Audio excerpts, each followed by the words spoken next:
This is a quick video on how to make little floating tip icons that will appear and go away when you move close to something that tells the user, hey, here's what's going to happen when you interact with this.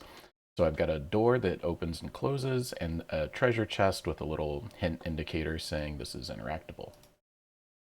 So let's start with the door. So in our door, I'm going to jump to our script. And here we have a few member variables and this mesh instance. So this mesh instance 3D, this is just this exact same mesh, but with the material removed and made into just a plain white material. So it's the exact same mesh duplicated and made smaller.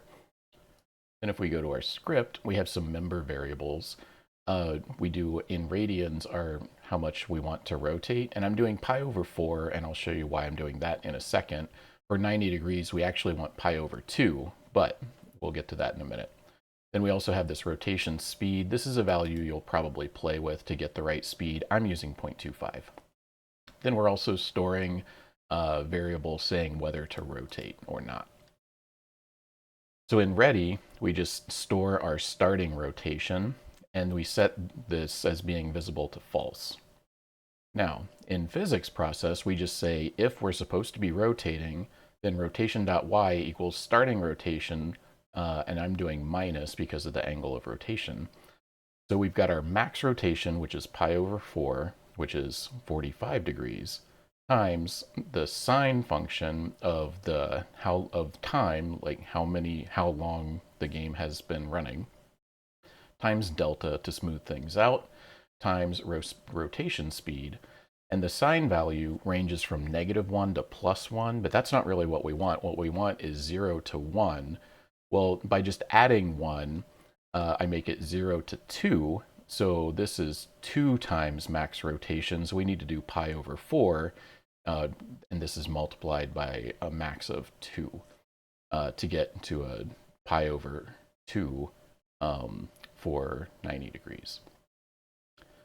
Then we also have these two signal called functions, and this is just on area 3D body entered. So our door is actually an area 3D. And so if the player walks into this area, then we say rotating equals true and visible equals true. And if they exit, the signal says rotating equals false and visible equals false. Let's look at that really quick. So we can see here's our signals connected. So we can see it's just connected to on area 3D body entered.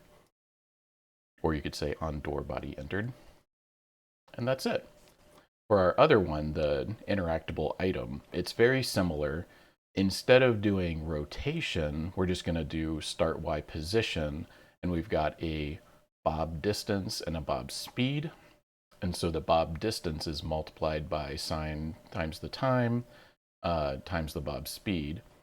And for this one, it's just going to start at 0 and then go +1, -1. Times the distance. So we don't have to alter that by adding a +1. That's totally fine. You just put it at the position where you want it to start, and it'll go above that and below that a max of bob distance. And then the rotation, all I'm doing is just rotation speed times delta. And then again, we've got on body area entered, on body area exited. So let's take one more look at what this looks like. So I walk over here. And it starts right in the middle, and it goes up and down, and it rotates at a speed of 5 times delta. And this just rotates open and closed according to the sine of the time.